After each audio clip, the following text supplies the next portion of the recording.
last welcome to the last session of our workshop, and it's my pleasure to give the floor to Suhas Thejaswi. Am I pronouncing it close? Yes. Yeah, who will talk to us about finding path motifs in temporal graphs, of course, and in this case using some algebraic techniques. Please. Yeah, thank you. Hi, I'm Suhas, and this is a joint work with Juho Lori and Aris Studies Kionis. I'm going to talk about the algebraic fingerprinting approaches to for detecting and finding temporal patterns, or in this case, it's paths. So let's motivate ourselves with why we need to study this problem. Well, for example, we are in Paris and we want to visit different places and we have limited time. So we want to find a travel itinerary from a preferred starting point and a preferred ending point, and we want to visit a few places, for example, two gardens and one entertainment center and a historical place and so on. So how are we going to find this? This is a problem for motivation to study the path motifs. Okay, this is okay. We will also, if just finding a travel itinerary, it's very easy to do it, but then we will also have additional requirements, such as like we want a minimum amount of time which needs to be spent at every location, and then the travel transportation link exists at discrete time steps. So it becomes a bit more difficult to solve when we are having this kind of more constraints. So the outline of the talk is as follows. I'm just going to give some preliminaries. Hope every one of you know what temporal graphs are and what temporal paths are. But anyway, I just repeat what are variants of temporal paths and walks are. And then I'm going to introduce the problems and algebraic fingerprinting technique and how we are going to use this technique to solve the path motif problems and some algorithmic results. And nobody spoke about any experiments, but I'm going to talk a little bit about how these algorithms work in practice also. So again, a temporal graph is a tuple. We have vertices and edges, and then edge is a vertex, edge, and timestamp tuple. Oh, sorry, two vertices and then timestamp tuple. So, and a temporal path is a time-respecting path, and there are two variants of temporal paths, where one is the strict, where you are not allowed to transition more than one step in the same time step. But I'm just telling this because like for both variants of the problems, these techniques work. And a temporal path is something where is a walk with no vertex repetitions. So what are the problems which we are going to study? So like the first problem is the k-path problem in temporal graphs. So the question is, does there exist a path with length k-1? Length is the number of edges in the path. So this is a simple path where the vertices are not repeated, and edges obviously doesn't repeat because we are enforcing the time constraint. So, and the NP hardness results follow from the k-path problem in static graphs, so it's very easy to show. And most of these problem variants, the hardness results are very easy to show. So it's not very difficult to realize that these problems are NP hard. And then the path motif problem, we are given an additional query where a temporal graph and a motif color query. Then we want to find a path which such that the vertex colors of this path agree with the multiset of colors in the query. So we are also need to satisfy this, but the order in which we satisfy these color constraints doesn't matter. And a rainbow path is a path where like we have all the colors exactly once, and there's also a colorful path. Okay, there is a confusion between colorful path and rainbow path. In one of the variants, there can be, the graph can be more than k colors, and we want to find only k colors. So path where all the colors are different. In one of the variants, it's like the graph is colored with exactly k colors. And then we want to find a path with length k-1 where all the colors are there in the path. So how does this fit in for our motivation? Where our points of interest can be considered as colors here. So we color code the historical places using one color and cultural places using another, and gardens and buildings. We assign different colors, and then the motif is like, we can assign special colors for the starting point and the ending point. Then the problem becomes finding this path which actually agrees with this multi-set of colors what we want to find. So for the algorithm, I need to just give a few preliminary definitions about the polynomials. So if nobody knows, I'm just gonna recollect that P be a polynomial where each monomial is of the form x1 to the power f1 and up to xn raised to fn. And monomial M is multilinear if and only if all the powers or all the degrees are either 0 or 1. That is, no variable is repeated. So for example, the P is a polynomial here, and there are two monomials which are not multilinear because the degrees are not strictly 1 here. So, and there is one multilinear monomial which is multilinear. And the algebraic fingerprinting technique works by encoding the path, the problem as a polynomial, and we want to find a monomial which is a multilinear. So basically, what we are going to do is we represent vertices and edges using variables. So let's assign x variables for the vertices and y variables for the edges. So now, how can I encode this path from A to C? So I just write the variables which are associated, which I assign to these edges, so and vertices in a sequence. So this is going to be the encoding of this walk, and then when you encode a walk similarly, there is a walk from A to B, B to E, and back to D, and again back to B, and then it continues from B to E and E to C. This is a warm-up. I'm just showing here static walks and static paths. So once we encode this paths and walks using a monomial, then we want to assign random values to these variables and then evaluate them. Then this is using field multiplication. Suppose assume that I have a oracle which evaluates to a non-zero term only if this is a multilinear term, non-zero term only it's multilinear. But whenever there is a one variable repeated, it evaluates to a zero term. So suppose if I have such an oracle, we can actually use this to find a multilinear monomial. So basically what we are going to do is encode all the walks in the graph using monomials. We will get a huge polynomial and evaluate this polynomial. If the polynomial evaluates to a non-zero term, it means that the desired pattern is present. If it's not, then the pattern is not present. So the main idea or the difficulty lies in coming up with such a transformation or this generation of these walks or paths as a polynomial. So there can be false negatives. In order to avoid these false negatives, we are going to repeat this evaluation process 2 raised to L times, well, L being the length of the path, and then there are no false positives in this. And basically, this is the thing which I repeated earlier, that we encode the problem.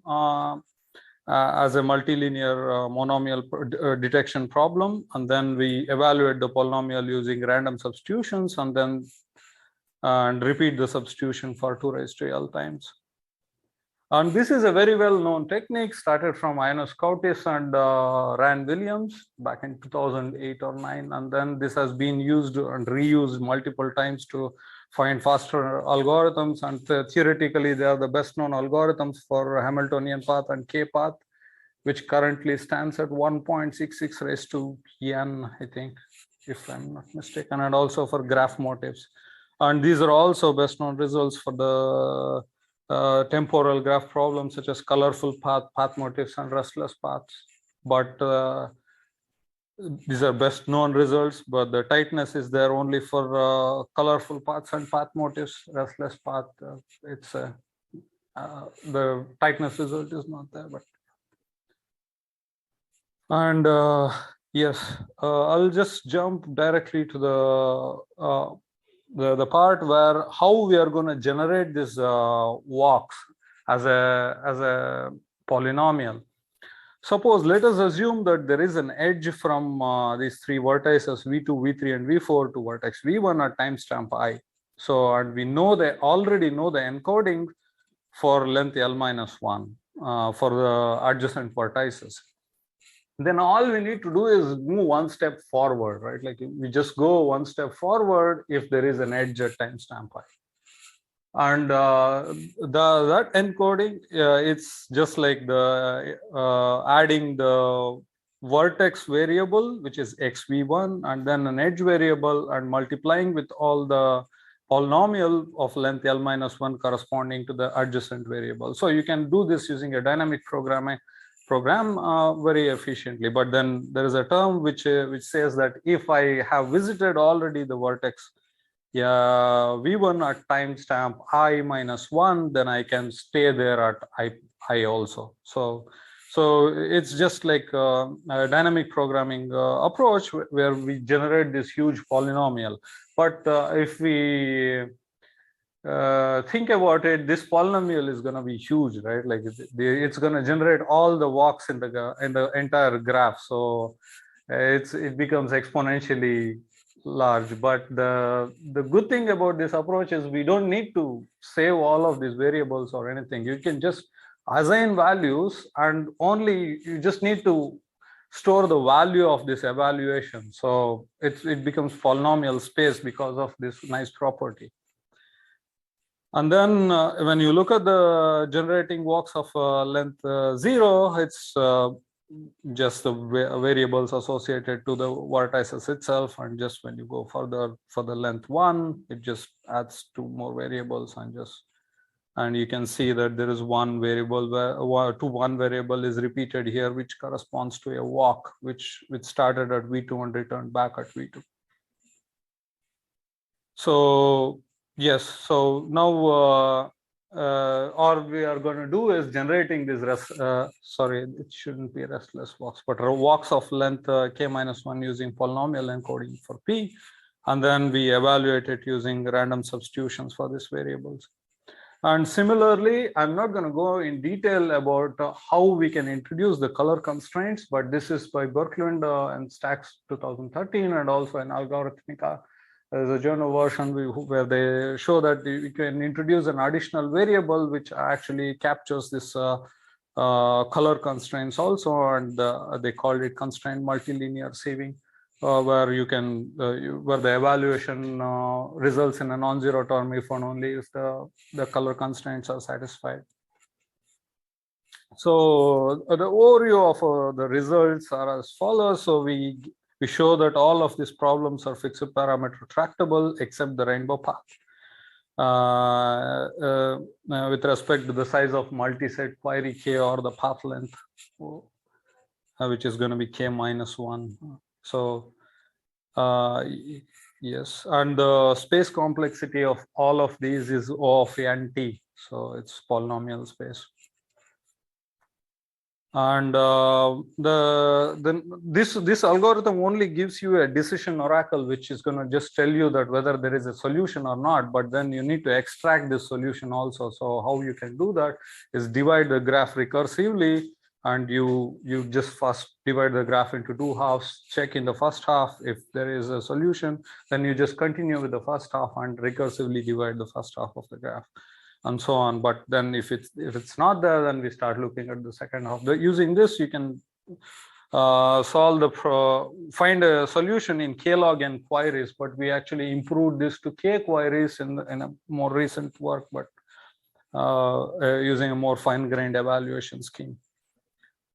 And also there is one more interesting property called vertex localization. So like if you think about it, like there exists this temporal pattern only if there exists a static pattern in the underlying graph, right? Like if there exists a path which agrees with this multi-set of colors in the static graph, then only there is a temporal pattern also. So you can use this thing to actually compress the graph size and evaluate first on the static graph, and only use the vertices and edges corresponding to that evaluation where there is at least one incident match, and then rebuild your temporal graph. This actually gives a really good practical speed up, but giving some theoretical bounds for this, we tried quite a lot, but we were not able to give any theoretical bounds from this thing. But if you are interested, you can try. And yeah, then I'm gonna talk about the experiment section. So we use some transportation network data sets, which has 36 million edges, and some temporal graphs from SNAP, and also synthetic graphs. We used some graph generators from B-regular and power law graphs, and we tested in a workstation which is more than 12 years old now. So, and a compute node which is 24-core Haswell CPU. So there's as you see it, in theory, it has edge linear scaling. In practice also, it shows edge linear scaling, but then the decision and the extraction times are a bit different. And also exponential scaling with respect to the multi-set size. And we were able to scale up to 18 but the graph size is a bit smaller here, which has only 1,000 nodes and 10,000 edges, if I'm not mistaken. And this was also in a workstation, which is a 4-core Haswell CPU.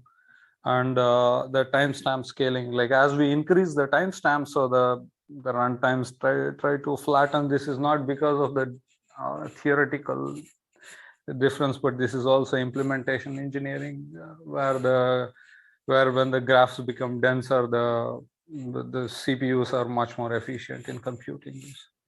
And we also scaled these solutions to our algorithms to up to 1 billion edge node graphs, edges, and 100,000 nodes, I think.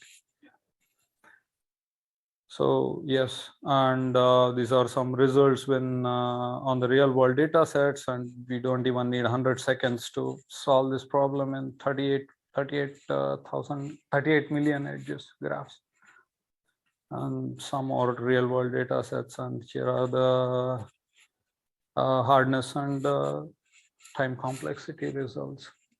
So yes, I'm done with the presentation, and if you have any questions, please go ahead.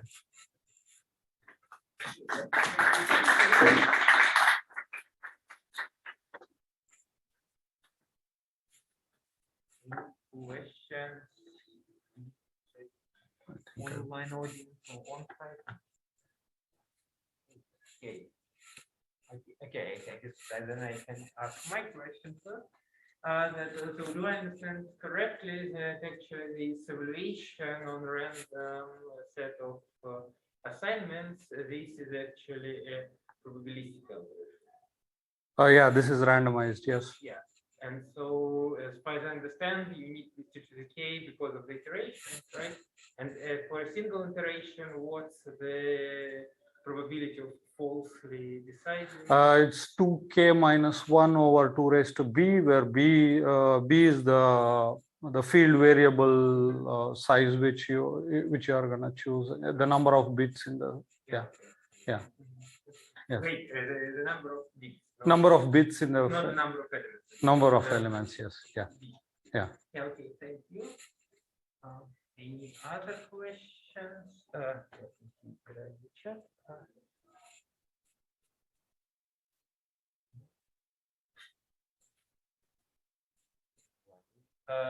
Well, I guess if there are no questions, Okay. then let's thank the speaker again.